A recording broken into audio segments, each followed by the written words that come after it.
naalala. Medyo mahina po yung pagdinig kaya hindi na pinadaan. Ganda. Hello po. Hi. Kamusta? Papa, natatandaan mo po ba niya? Kilala niyo po ba Artista ako? po, artista. Kilala niyo po ba ako? This is the father of my dancer, Ashley. So it's been 2 months that he has his problem like this. So actually, I came to visit in order to see how is he. So nakikita po natin na mabuti naman po at naiintindihan niyo po ako. Okay. He can hear me and he can understand me. But he cannot talk. Hindi ba kayo nakakapagsalita? Hindi na po. Pero everyday naman, okay naman siyang kumain, okay naman. Opo, okay naman siya. ito na lang siguro nung mga, end of last month po. Pero nung pagkalabas siya po ng ospital, hirap siya kahit lumunok, Okay. uminom ng tubig. So, okay naman siya ngayon kumain at uminom at lahat na, okay. At least nakakagalaw naman po, nakakagalaw siya ng buong katawan. Hindi pa rin po, Saan? hindi siya sa right side. Hindi siya, So, alin dito ang paralyzed? Yung right po. kanan. Kanan. Okay. Hindi po kasi nadala sa hospital. Hindi namin din akalain na yung time na na-lessen yung memory niya, na yun na pala yung na-stroke na para siya noon. Okay. Hanggang sa kinabukasan, bigla na lang din na rin nagalaw yung katawan niya. Pero hindi nyo alam talaga na mangyayari ito. Walang sign. Ano po, yung una, ayun lang, yung ultimo mag-text or yung tawag nito, magkwenta, kasi nasa work siya noon. Basta parang nakakalimutan niya na lahat. Tapos, bigla na lang yung hilo-hilo. Tapos, hindi siya nakapagsalita. Pero nagtatrabaho ka lang naman noon. Nasa work siya. Ano bang ginawa niya na ganun ang naging, nangyari? Napasma o wala ba siyang ginawa? High blood po. High blood talaga. Minsan lang po nangyari yun. First time na po. First time lang. Kaya hindi na namin nakalain na stroke na yung, nag-start na yung stroke nung time na nawawala na yung memory niya sa, yung pagkakwenta, gano'n. Wala kayong idea na may nangyari na o kaya yun na yung mga symptoms, yun yung mga signs na talaga na may na. Parang more on sa utak yung na-damage nung sa stroke niya. Ganun ba? Yun ba ang dahilan kung bakit siya nakalimot? Parang tumagal pa yata ng mga 4 days. Nung gabi na nag-decide kami, dali na siya sa hospital. Kasi hindi siya nakakapagsalita nun. Konti-konti. Tapos kinabukasan, pagkising niya, yun na yung talagang hindi na. Yes. Pero nung hindi na siya makapagsalita, anong feeling nyo? Ano bang feeling nyo? Kung ano na lang naisip namin, pero wala talaga sa idea namin. Kasi hindi wala rin po kami alam so na. akala nyo, parang bakit? Na-surprise kayo? Bakit hindi na siya nakakapagsalita? Na ultimo, like yung text po, yung kwenta, parang hindi niya na alam galawin. Parang ganon. Kasi hindi rin kasi kami aware sa mga yung sa stroke. Oo. So anong reaction nyo noon nung gano'n na ang nakikita niyo? Parang akala yun, parang nagbibiro lang siya o ano? Nung una kami magkakapatid, nagkakalungkot ako ng baka Alzheimer's yan, ganyan. Kasi hindi po namin akalain talaga na yung sa high blood. Na seryoso na pala. Kasi before pa nun, Hindi makalakad din. nagle-lesson na siya ng kanin, yung kunwari, yung inom niya, wala na eh. Kaya hindi namin, hindi kasi na regular check-up din. So 2 months na. So paano kayo nakakasurvive ngayon? Yung mga ibang friends ko, tumutulong din. Kontak-kontak lang din ako. Siya, yan. Kaya nga, nung kinontak niya ako, sabi ko kailangan bigyan ko yung trabaho. Kasi that's the only way talaga para masustain talaga dahil of course yung pagtulong, mamaya wala na rin, di ba? Yes, ganun lalo na yung sa karamihan ng gamot po ni Papa kasi lifetime po, like yung maintenance nung sa BP niya para huwag nang magkaroon ng tendency ng second stroke daw po. Oo.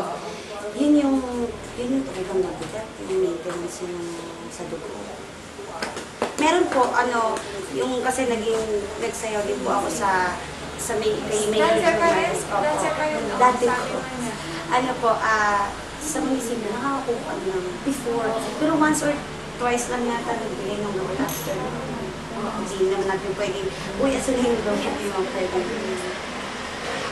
Nakakalakad naman. Ngayon po, kasi therapy rin po namin. Nagagano niya na po, hakbang-hakbang, pero Ito ang nagagalaw Apo, niya. pero still, hindi niya pa rin ma-phone ng sobrang may hakbang ng normal. Pero sinisikap naman niyang oo. So, kung sakali mang nakakatayo siya, Apo. okay. Pag nakatayo, anong ginagawa niya? Yung nilalakad naman? Yung mga siguro po, Jackie, pakita natin, patayin natin. last 3 weeks, Ma'am, patayin Sige natin. nga, para at least, para malaman natin kung ano Dali lang, ang tayo talagang lang, sitwasyon. pero talaga nagsisikap talaga siya na on his own, malakad niya. Kaya niyo po? Kaya niyo? Kaya, umiilig yan sa banyo eh. So, kaya niya? Ayaw niya Kaya rin po kasi maging kaya ang pinipilit niya na kaya. Hindi, maganda nga yung gano'n na malaman nila na kinakaya talaga niya. Ibig sabihin, talagang he has the strength, determinasyon na na lumakad o Kasi later on, natin ng magdo-donate ng wheelchair niya o di ba? Ginagalaw niya after ng therapy niya rin. Ang bata-bata niya, no? Bata pa naman niya. 58 lang? Yes, ma'am. Alam, oo. Ipakita mo yung sitwasyon. Dahil Yeah, oo. Pero okay na. Pero wala nang pakiramdam dito. Po, pag therapy po siya, nasasaktan po siya. Sabi po ng therapist niya, raw po, may tendency po maging okay kasi may pakiramdam. umalay eh. Pag may Kasi nga lang po, ang naging, sige pa po ka na, kaya lang parang medyo, sige pa po ka na, kaya lang po medyo kasi pagkalabas niya po ng hospital, natenga pa siya ng at least 1 month mahigit. Hindi na therapy po. Kumbaga pagkalabas ng hospital, sige pa po ka na tama. Pwede na po kayo umupo. Hindi kagad siya na therapist. Okay naman.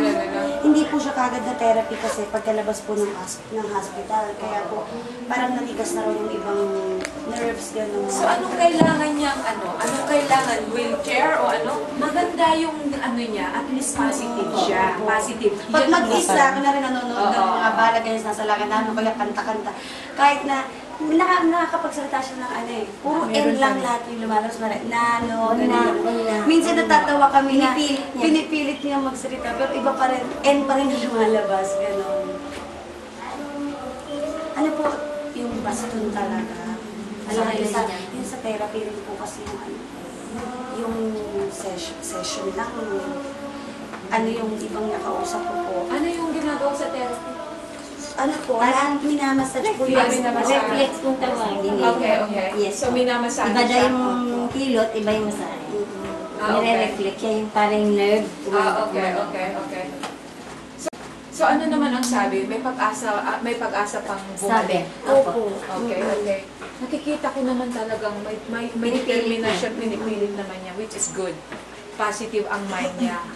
Oo, nakikita ko naman. Ayaw niya nga po yung hanggat kinakaya niya, ayaw niya nga po yung magpaano sa amin.